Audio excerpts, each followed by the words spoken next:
بسم اللہ الرحمن الرحیم۔ ہر فرض نماز کے بعد کی دعا۔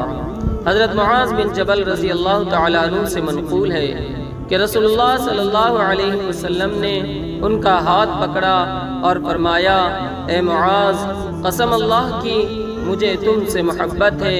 پھر فرمایا، اے معاذ، میں تمہیں وصیت کرتا ہوں کہ کسی نماز کے بعد یہ دعا ہرگز ترک نہ کرنا، یعنی کہ ہرگز نہ چھوڑنا۔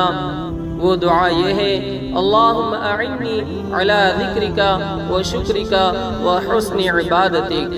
اے اللہ، اپنا ذکر کرنے، شکر کرنے اور بہترین انداز میں اپنی عبادت کرنے میں میری مدد فرما۔ اللہ تبارک و تعالیٰ سے دعا ہے کہ اللہ تبارک و تعالیٰ ہمیں 5 وقت کی نماز پڑھنے کی توفیق نصیب فرمائے اور ہر نماز کے بعد اس دعا کا اہتمام کرنے کی توفیق نصیب فرمائے، آمین۔